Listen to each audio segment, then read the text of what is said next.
කොහොමද ඔයාලට අද වීඩියෝ එකක් අරන් එනවා. මේ වීඩියෝ එක ගේන්න ප්‍රධානම හේතුව මේ ක්‍රිප්ටෝ මාකට් එකේ ක්‍රෑෂ් එක. එතකොට මේ ක්‍රෑෂ් එක සිද්ධ වෙනවා කියලා මම මීට මාස 3-4ක ඉඳන් කතා කරනවා.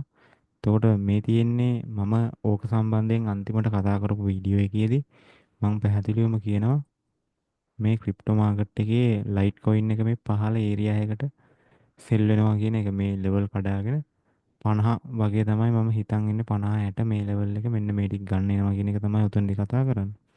ඊට පස්සේ ඕකේ බැලුවොත් මේ තියෙන්නේ මාකට් එකේ BTC එක. එතකොට BTC එක මාකට් එකේ මේ පහළ ලෙවල් එකට හෝ මෙන්න මේ ලෝවර් දෙක ගන්න මාකට් එක පහළට අරන් එනවා කියන එක මම මේක කතා කරලා තියෙනවා. ඉතින් ඔයාලට ඒක බලන්න පුළුවන්. ඊට පස්සේ මේ තියෙන්නේ මාකට් එකේ ටෝටල් කැප් එක. ටෝටල් කැප් එක මේ විදිහට පුල් බෑක් එකක් දීලා මාකට් එක පහළට ගන්නවා කියන එක තමයි මම පැහැදිලිවම උතනදි කතා කරේ. එතකොට ඒක කොහොමද වෙලා තියෙන්නේ කියලා අපි දැන් පොඩ්ඩක් මාකට් එක පැත්තට ගිහිල්ලා බලමු.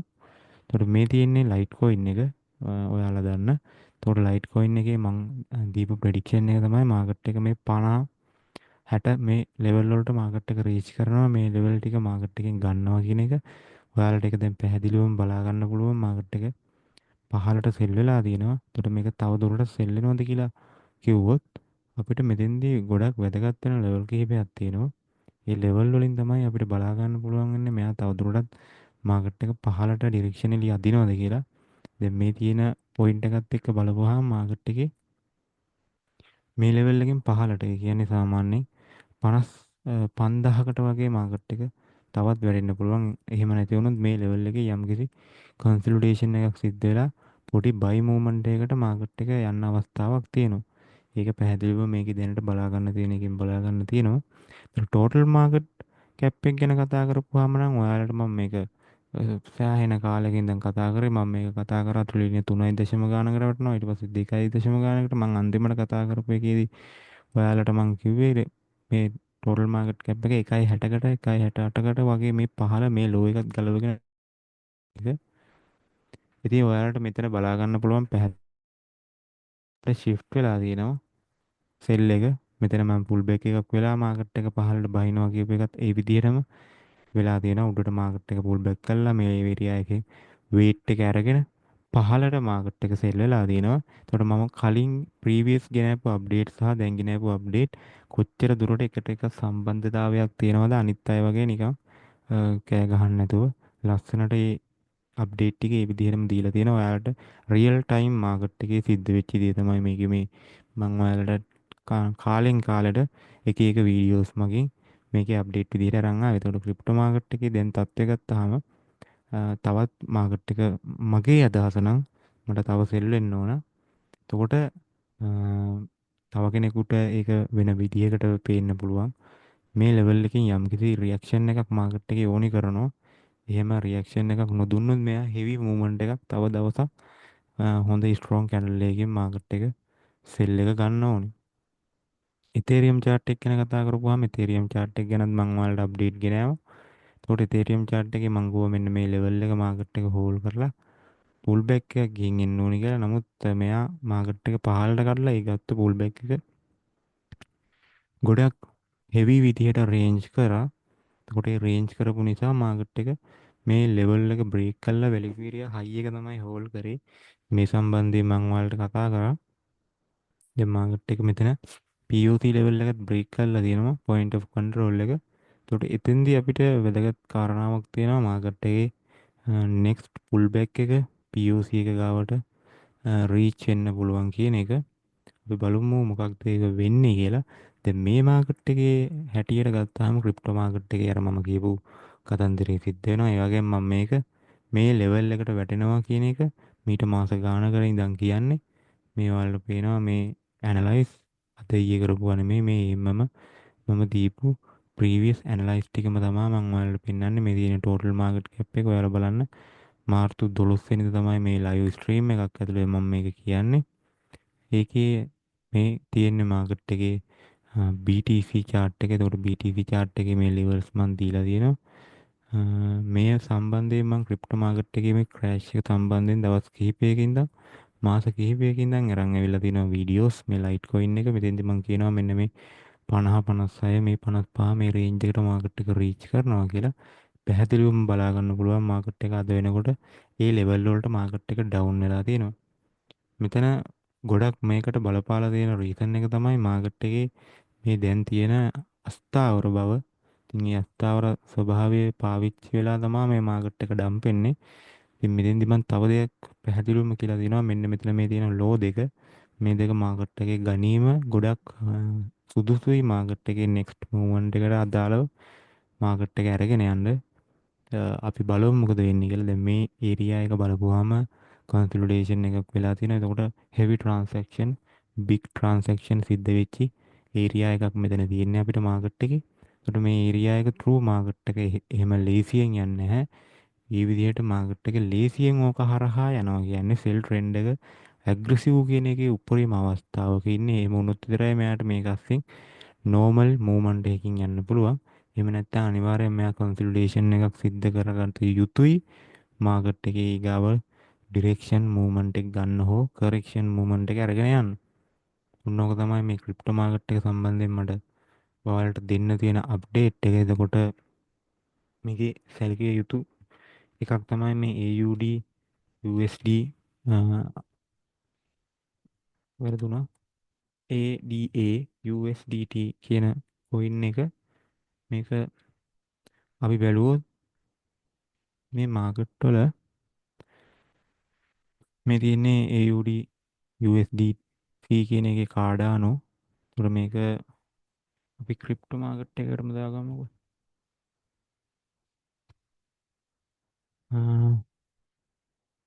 බයිබිට් එකේ එක.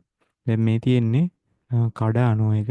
මෙයා මේ ලෝ එක වයලේට් වෙයි. ඒකට ඒක එකපාර වයලේට් කරන එක මම හිතන්නේ කරයි කියලා. එහෙම කරොත් හොඳයි. නමුත් යම් කිසි කරෙක්ෂන් මූවමන්ට් එකක් දෙන්න chance එකක් තියෙනවා. මාකට් එකේ ඒකට රීසන් එක වෙන්නේ මාකට් එකට තව ලික්විඩිටි පම්ප් කර ගැනීමේ අවශ්‍යතාවය.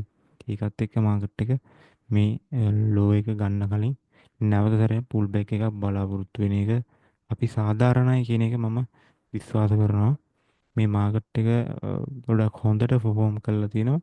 ඒ වගේම මේක පැහැදිලි කරෙක්ෂන් මූවමන්ට් එකක්. මේ ආර්ථික අස්ථාවරත්වය මත තව දුරටත් මාකට් එකේ ඩවුන් ට්‍රෙන්ඩ් එකක් කන්ටිනියු වෙන එකමා කියන එක හිතන්න පුළුවන්. හරිද? ඉතින් එතෙන්දී අපි පරිස්සම් වෙන්න ඕනි කොහොමද මේක කළමනාකරණය කරන්නේ කියන එක. XRP වගේ කොයින් එකක් ගත්තාම ඔයාලට මතක ඇති ට්‍රම්ප් නිවේදනයක් නිකුත් කරා එයාගේ ගවර්න්මන්ට් එකේ ඩිජිටල් ඇසෙට් එකක් විදියට XRP Solana වගේ කොයින් පාවිච්චි කරනවා කියලා BTC Ethereum වගේ. ඒ ඔයාලට පේනවා ඇති කොච්චර මාකට් එකේ ඩ්‍රොප් එකක් සිද්ධ වෙනවද කියලා. උතනදී වෙන්නේ සරලවම මාකට් මැනිපුලේෂන් එකක් ඕක. ඕක ඉලීගල් නැහැ ලීගල්. නමුත් ඒක එච්චර අර මේ මොකක්ද ඒකට කියන්නේ එතිකල් නැහැ. ඒක එච්චර කොල්ටි නැහැ මිනිස්සුෙකුට. ඒත් අපිට ඒවට මොකුත් කියන්න බෑ. ගොඩාක් ඉන්වෙස්ටර්ස්ලා ඔන්න ඔය වැඩේ කරනවා. කියන්නේ හැමෝම එකම බාස්කට් එකට දාන්න බෑ. නමුත් සමහර අය තමන්ගේ වාසිතක අනවශ්‍ය නිවුස් රිලීස් කරනවා. ඒ වගේ ලංකාවේ කෙනෙකුත් හිටියා. එයා දැන් ඇමරිකාවේ ඉන්නේ මම නම කියන්නේ නැහැ. නමුත් ඒ කරන වැඩේ ඉල්ලීගල් නැහැ. ඒක ලීගල්. මැනිපුලේට් කරන්න පුළුවන්. නමුත් ඉන්වෙස්ට් කරන කෙනයි දැනගන්න ඕනි ඉන්වෙස්ට් කරන්නේ මොන තැනකද මොන වගේ අවස්ථාවකද කියන එක මාකට් එකේ.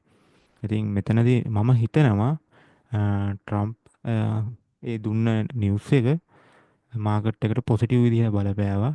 ඒ පොසිටිව් විදිහට බලපාව එකත් එක්ක මාකට් එකේ බයි ලික්විඩිටි පම්ප් වුණා සෑහෙන්න. ඒ බයි ලික්විඩිටිත් එක්ක මාකට් එකේ නෙක්ස්ට් සෙල් මූවමන්ට් එකට අදාළ ලික්විඩිටි මාකට් එකේ අධිතරම් නිර්මාණය වුණා. ඒකත් එක්ක තමයි මේ සෙල් එක සිද්ධ වුණේ කියලා මම හිතනවා. ඉතින් ඒකයි දැන් ඔය යන බදු ප්‍රශ්නෙත් එක්ක ලෝකෙ පුරාම ගොඩක් රටවල් අතර ප්‍රශ්න සිද්ධ වෙලා තියෙනවා. ඒවත් එක්ක ෂෙයා මාකට්ස් ඩ්‍රොප් වෙනවා ගොඩක් වේගින්. මේකත් එක්ක අස්ථාවර මාකට් එකක් නිර්මාණය වෙලා තියෙන නිසා මේ වගේ මාකට් ක්‍රෑෂ් එකක් බලාපොරොත්තු වෙන්න පුළුවන්. ඒකට අවශ්‍ය කරන සෑම සාධකයක්ම මීට කලින් හදලා තියෙන. ඒකයි අර අපි කියන්නේ මේ නිවුස් කියන්නේ එක්තරා විදිහක මැනිපුලේෂන් එකක් කියලා. එතකොට මෙන්න මේ කතන්දරේට ගොඩක් රීසන් එක වෙලා තියෙන්නේ අර නිවුස් එක මත පදනම් කරගෙන මාකට් එකේ ගොඩනගනවා හැම වෙලෙම ස්ථාවර මට්ටමක්. මේක මාකට් එක දැන් ස්ථාවරයි ස්ටේබල්, ඔයාලට පුළුවන් දැන් ඉන්වෙස්ට් කරන්න, අපි යන්න තමයි හදන්නේ කියලා මාකට් එක විසින් සහ මාකට් එක වටේට තියෙන මේ කණ්ඩායම් සහ පුද්ගලයන් ඒගොල්ලන්ට යම්කිසි සමාජීය බලපෑමක් කරන්න පුළුවන්. ඉතින් එයාලා ඒ පොපියුලැරිටි එක පාවිච්චි කරලා මේ වගේ නිවුස් රිලීස් කරනවා. නමුත් ඒ නිවුස් ඔය දෙපැත්ත කැපෙන වචන වලින් තමයි ගොඩාක් රිලීස් වෙන්නේ. ඒකත් එක්ක තමයි දැන් ඔයාලා බැලුවොත් ඔය ට්‍රම්ප් කියපු ඔය ඩිජිටල් ඇසෙට් කතන්දරේ ඒක කවද්ද කරන්නේ, කොහොමද ඒ ගැන මට හම්බුන්නේ නැහැ එකක්. කවුරුට හරි එහෙම එකක් තියෙනවා නම් ඒ සම්බන්ධයෙන් කමෙන්ට් එකක් දාන්න. මම හිතනවා ගොඩක්ම ඔය ඒ ඩිජිටල් ඇසෙට් කියන කතන්දරේ සහ ඔය මාකට් එකේ තියෙන අත්අවර ස්වභාවය තමයි මේ ඩ්‍රොප් එකට බලපාන්නේ. ඒකත් එක්ක මාකට් එකේ එන ලික්විඩිටි අර පළවෙනි අවස්ථාවේ මාකට් එකට ලික්විඩිටි පම්ප් වෙනවා. ඒ පම්ප් වෙන්නේ බයින් ලික්විඩිටි. ඒකට බයින් ලික්විඩිටි වැඩිපුර පම්ප් වෙනවා කියන්නේ මාකට් එකේ වැඩි ක්වොන්ටිටියක් මාකට් එකට සෙල් කරගන්න chance එක තියෙනවා කියන එක. ඒ සෙල් කරගන්න තියෙන chance එක පාවිච්චි කළා මම හිතනවා මෙයාලා මේක සෙල් කරා කියලා. ඔය සාමාන්‍යයෙන් හෙවි මාකට් එකක් තියෙන අය දැන් අපි බැලුවොත් කොයින් මාකට් කැප් එකට ගියොත් මේකේ මොන තරම් ඩ්‍රොප් එකක් සිද්ධ වෙලා තියෙනවද කියන එක අපිට බලා ගන්න පුළුවන්. මේ කොහොමද මේකෙන් මාකට් එකෙන් අයින් වෙලා තියෙන්නේ, මොන තරම් ප්‍රමාණයක්ද කියලා. දැන් මෙතන අපි ටෝටල් මාකට් කැප් එකට ආයතරයක් ගියොත් අපිට පැහැදිලිවම ඔක බලා ගන්න පුළුවන් කොච්චර ප්‍රමාණයක්ද කියලා. දැන් මෙතන ගත්තොත් සාමාන්‍යයෙන් ওই නිවුස් එක රිලීස් වෙන්න කලින් මාකට් එක මේ ලෙවල් එකේ වගේ තිබ්බා. එතකොට ට්‍රිලියන 2.7ක් වගේ තිබුණා. දැන් ඒක 2.3යි 3කට වගේ, කියන්නේ අසන්න වශයෙන් බිලියන 40ක විතර මුදලක් ක්‍රිප්ටෝ වලින් අයින් වෙලා තියෙනවා. එතකොට ඒ අයින් වෙච්ච මුදල කාගේද කියන එක තමයි ප්‍රශ්නේ. ඒ අයින් වෙච්ච මුදල ගොඩාක් දුරට ඔය මාකට් එක සෙල් කරන්න ගත්තු ඉන්වෙස්ටර්ස්ලාගේ ප්‍රොෆිට් එක කියලා තමයි අපිට දැනට හිතන්න පුළුවන්. මොකද බයින් ලික්විඩිටි පම්ප් වෙනවා කියන්නේ සෙල් කරන්න තියෙන chance එක වැඩි කියන එක. ඉතින් ඒක පාවිච්චි කරලා තමයි ඔක සෙල් කරලා තියෙන්නේ. ඔකත් එක්ක ස්ලිපේජ් නිර්මාණය වෙනවා. ඒ ස්ලිපේජ් නිර්මාණය වීම මත මාකට් එකේ පොයින්ට් 15ට යනවා. උදාහරණයකට කිව්වොත් මේ විදිහේ අපි ඕඩර් බුක් එකක් ගත්තාම ඔය මාකට් එකේ හෙවි මූවමන්ට් යනකොට මේකේ පොයින්ට් මෙහෙම පහළ ලෙවල් වලට එනවා. ඒකට පහළ ලෙවල් වලට එනකොට තමයි මාකට් එක මෙහෙම කඩනකොට ඒ කැඩිල්ල සිද්ධ කරන්නේ සාමාන්‍යයෙන් අපේ ඇවරේජ් යන්නේ පොඩි පොඩි නිකන් හිතන්න 100ට 1 2 නම් මෙහෙම මාකට් එකේ ස්ලිපේජ් එකක් හැදෙනකොට එහෙම නැත්නම් පොයින්ට් 15ට ගන්නකොට මේක ඊට වඩා 2 3 සමහර අවස්ථාවල ඔක 10 ගුණයක් විතර වැඩි වෙන්න පුළුවන් මාකට් එකේ. ඉතින් ඒක නිකන් හරියකට මෙන්න මේ වගේ දෙයක්. පාරේ වාහනයක් යනවා. මේක වාහනයක් කියලා හිතන්න. ඒත් වාහනයක් යනවා, මේ වාහනේ ඉස්සරහින් ගල් තියෙනවා, වංගු තියෙනවා. තව පොඩි පොඩි වාහන තියෙනවා. දැන් මේක උන්නොහම තියෙන අස්ථාවර නැත්තම් හරිහැටි මාර්ගයක් පේන්නේ නැති එක. එතකොට මෙතන මේ ටික සේරම අයින් වුණොත් මෙයාට ෂණික මේක හරහා යන්න පුළුවන්. ඊට පස්සේ මෙයාට කිලෝමීටර් 10කින් තමයි ආය මාකට් එකේ නැත්තම් මාකට් එක ගැන කියනවා කිලෝමීටර් 10කින් තමයි ආයේ පාරේ හරහාට මොකක් හරි බැරියර් එකක් තියෙන. ඉතින් එතකම් මෙයාට මේ යෑම යන්න පුළුවන්. ඒ වගේ දෙයක් තමයි මේ මාකට් එකේ වෙන්නේ. පොයින්ට් දුර ගියාට පස්සේ ස්ලිපේජ් එකක් හැදෙනවා. ඒ ස්ලිපේජ් එක සහ ඒකත් එක්ක මෙයාලගේ සෙලිං පවර් එකට මාකට් එක කඩාගෙන බිඳගෙන පහළට ඩ්‍රොප් වෙන එක තමයි වෙන්නේ. සාමාන්‍යයෙන් ඔය හෙවි මූවමන්ට් යන ඔන්න ඔය විදිහට ඒක ටිකක් සංකීර්ණ කතන්දරයක්. දැන් ඔය කොයින් මාකට් කැප් එක පැත්තට අපි ආවොත් මේක මේ සොලානා කොයින් එකත් ඔය ට්‍රම්ගේ වැඩසටහනේ තිබ්බා. ඒක බලපුවාම දැන් පේනවා ඇති 97.172කට බහැලා. මට මතක විදිහට ඔය නිවුස් එක රිලීස් වෙනකොට තිබ්බේ ඔක 128. ඒ 128 තිබිච්ච එක තමයි දැන් මේ බහැලා තියෙන්නේ. සෑහෙන ඩොලර් 30කට ආසන්න ප්‍රමාණයකින් ඩ්‍රොප් වෙලා. එතකොට 7 days ඩ්‍රොප් එක 122.57ක්. කියන්නේ ලොකු ඩ්‍රොප් එකක්. පැය 24ක ඩ්‍රොප් එක බලන්න 18ක් ගිහිල්ලා තියෙන. එතකොට ලොකු ඩ්‍රොප් එකක්. මෙතනදී වෙන්නේ අන්න අර මම අර කලින් කියපු මාකට් එකට එන ලික්විඩිටි නිර්මාණය කරන්න තමයි මේ වගේ දේවල් සිද්ධ කරන්නේ. එතකොට ඒකත් එක රීසන් එකක්.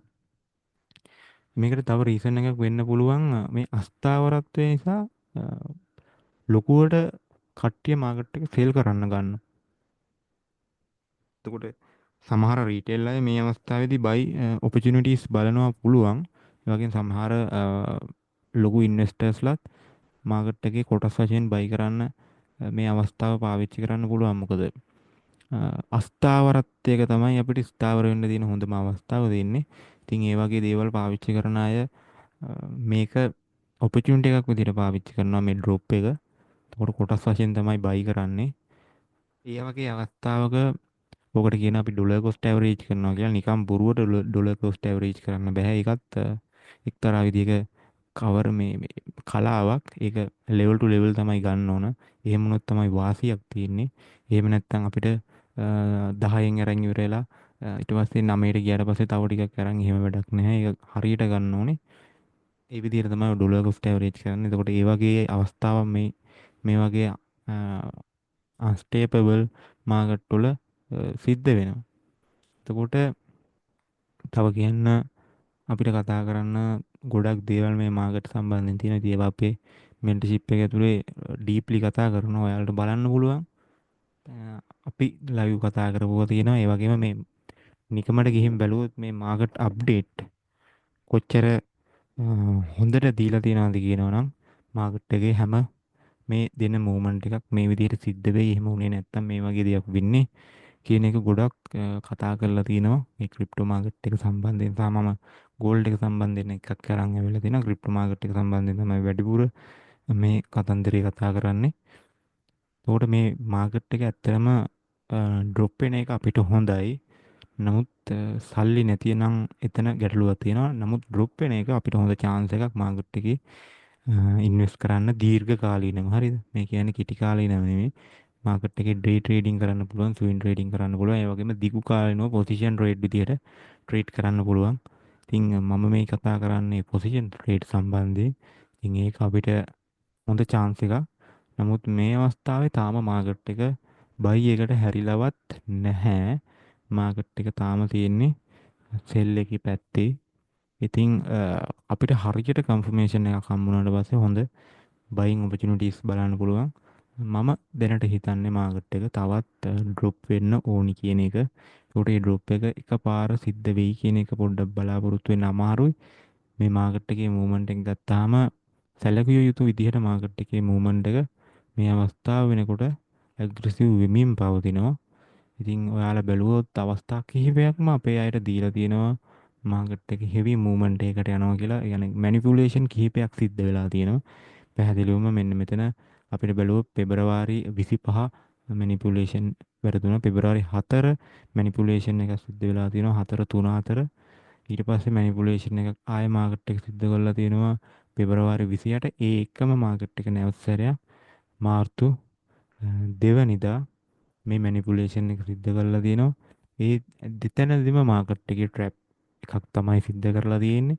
එතකොට මම මේ කතා කරන්නේ ටෝටල් මාකට් කැප් එකත් එක්ක මේකත් එක්ක අනිත් හැම එකක්ම දුවන නිසා ඔයාලට ඒක බලා ගන්න පුළුවන්. ඊට පස්සේ ආයෙ මෙතන මේ කන්සොලිඩේෂන් එක ඇතුලේ නම් සාමාන්‍යයෙන් මැනිපුලේෂන් කොහොම සිද්ධ වෙනවා. නමුත් මේ මූවමන්ට් එක ඇතුලේ වෙච්ච මැනිපුලේෂන් තමයි මෙතන දෙකක් පැහැදිලිවම බලා ගන්න පුළුවන්. මාකට් එකේ නිර්මාණය කරනවා මාකට් එක යන්න තමයි හදන්නේ කියලා. නමුත් මෙන්න මේ වගේ වික්ස් වලින් අපිට දැනගන්න පුළුවන් මාකට් එකට සෙලින් ලික්විඩිටි පම්ප් වෙනවා කියන එක. ඒවා සාමාන්‍යයෙන් අපි අපේ මෙන්ටර්ෂිප් එක ඇතුලේ කතා කරනවා විශේෂ දේවල්. මේ විග් එකක් කියන එකකින් අපිට අදහස් කිහිපයක් ගන්න පුළුවන්. එකක් මාකට් එකට ලික්විඩිටි පම්ප් වෙන එක ගන්න පුළුවන්. ඒ වගේම මාකට් එක මූවමන්ට් එකක් ඉවර කරනවා කියන කතන්දරයටත් මේක අපිට පාවිච්චි කරන්න පුළුවන්. ඉතින් මේවායේ ගොඩක් දේවල් තියෙනවා ඉගෙන ගන්නම නම්. දැන් මේ හැමදේම ඔයාලට පේනවා මම වොලියුම් ප්‍රොෆයිල් ඇඩ් කරගෙන මේ ගහපු ප්‍රොෆයිල් දැන් මාස ගානකින් දැන් මේ ඇනලයිස් එක තියෙන කිසිම වෙනසක් වෙලා නැහැ. ඉතින් මට අද කියන්න තියෙන්නේ මාකට් එකේ මේ ටෝටල් මාකට් කැප් එක විතරයි මම ඇනලයිස් කරන්නේ. ඒතකොට මේක සාමාන්‍යයෙන් මේ ඒරියා එකේ දැන් හැදිලා තියෙන එකත් එක්ක කැන්ඩල් එක හොඳට ප්‍රින්ට් වෙලා තියෙනවා. තව පැය 16ක් වගේ තියෙනවා මේක සම්පූර්ණ ඉවර වෙන්න. එතකොට ඉවර වෙන අවස්ථාවේදී මම හිතනවා මාකට් එක තවත් පහලට ටිකක් සෙල් වෙලා මාකට් එක මේ කැනල් එක ක්ලෝස් කරයි කියලා. ඒකෙන් පස්සේ අපිට බලා ගන්න පුළුවන් මේ ලෙවල් එක මාකට් එකේ යම් කිසි රියැක්ෂන් එකක් සිද්ධ වුණොත් හොඳයි. එහෙම නැත්නම් මේ සෙල් එක ඇග්‍රෙසිව් වුණාම මෙයා හොඳට පහලට එනවා. ඒක තමයි අපිට දැනට බලා ගන්න තියෙන්නේ. නමුත් පැහැදිලිවම මේ ලෝ එක බ්‍රේක් කළා නිසා අපිට කරෙක්ෂන් එකක් හෝ කන්සොලිඩේෂන් එකක් බලාපොරොත්තු වෙන්න පුළුවන්. ඉතින් අපි බලමු මොකක්ද ඉස්සරහට මාකට් එකේ සිද්ධ වෙන්නේ කියලා. මගේ මතයට අනුව තාම මාකට් එක ඩ්‍රොප් එක තමයි යන්නේ. මේ ඩ්‍රොප් එක තව ටිකක් පහළට එන්න ඕනි කියන එක තමයි දැනට මම හිතන විදිය. ඉතින් ඔයාලටත් මොකක් හරි එහෙම අලුත් අප්ඩේට් එකක් මාකට් එක සම්බන්ධයෙන් මොකක් හරි තියෙනවා නම් අපිටත් දැනගන්න සහ වැඩිපුර කට්ටියකට දැනගන්න කමෙන්ට් එකක් දාන්න. ඒ වගේම මම කියනවා නැවතරයක් channel එක share කරන්න සහ like කරලා subscribe කරන්න, දන්න අයට share කරන්න. මොකද වොලියම් ට්‍රේඩින් සම්බන්ධයෙන් ගොඩක් මිනිස්සු මේ දවස්වල ඕඩර් ෆ්ලෝ ගැන පාවිච්චි කරලා ගොඩක් කෝසස් කරලා තියෙනවා. ඉතින් එයාලා කෝස් කරන එක වැරද්දක් නැහැ. නමුත් එයාලා පබ්ලිකලි කතා කරන බහුතරයක් දේවල් 100%ක්ම වැරදි දේවලුත් තියෙනවා. සමහර ඒවායේ යම්කිසි අඩුපාඩුකම් තියෙනවා. ඉතින් ඒවා අඩුපාඩුකම් තියෙන සහ වැරදි දේවල් පබ්ලිකලි කතා කරනවා කියන්නේ ඇතුලේ එයාගේ නොලෙජ් එක කොච්චර ප්‍රමාණයක්ද කියන එක තේරෙනවා.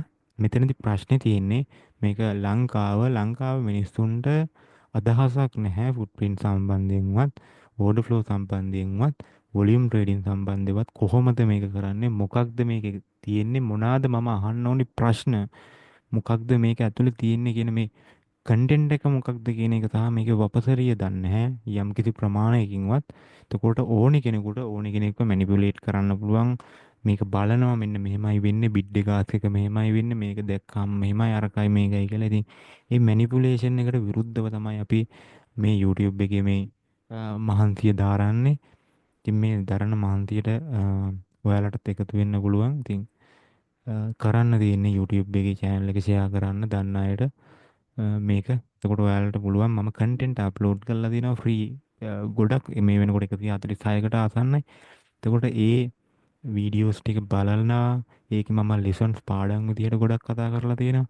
ඉතින් ඒ වයින් ඔයාලට පුළුවන් මේ volume සහ order flow ගැන ප්‍රාමාණික දැනුමක් ඉගෙන ගන්න මේ playlist එකට ගියාම ඔයාලට බලා ගන්න පුළුවන් කොච්චර content තියෙනවද කියලා. ඉතින් මේවය වෙනම පාඩම් ගැන footprint ගැන වෙනම උගන්වපුවා තියෙනවා. එතකොට volume profile ද ADAS වගේ softwares ද මේවා කොහොමද කරන්නේ? එතකොට මාකට් එක ගැන අපි ඉගෙන ගන්න ඕනේ මොනවාද? අපි ලොස් වෙනවා නම් මේ වගේ ලොකු content එකක් කතා කරලා දෙනවා. නමුත් ඔය order flow උගන්වනවා කියන එක්කෙනෙක්වත් කිසිම පාඩමක්වත් මොකුත් එහෙම YouTube එකට දාන්නේ නැහැ. මොකද එයාලට ඒක කතා කරන්න බැරි නිසා. අපිට එහෙම ප්‍රශ්නයක් නැහැ. මම කියන්නේ මම විතරක් මේක කරන්න ඕන කියන එක නෙමෙයි. නමුත් order flow සහ මේ volume trading ගැන එළියට දාගෙන යම්කිසි පොඩි කෑල්ලක් ඔය කරන කැත වැඩි නවත්තන්න අපිට කරන්න පුළුවන් එකම දේ තමයි සමාජයට නැත්තම් මේ ට්‍රේඩින් කියන ෆීල්ඩ් එක ඇතුලේ වොලියුම් සහ ඕඩර් ෆ්ලෝ ගැන ප්‍රාමාණික දැනුම මේක අස්සේ ඉන්ක්ලූඩ් කරාට පස්සේ ගොඩක් අයට ඔය සෙල්ලම දාන්න බෑ.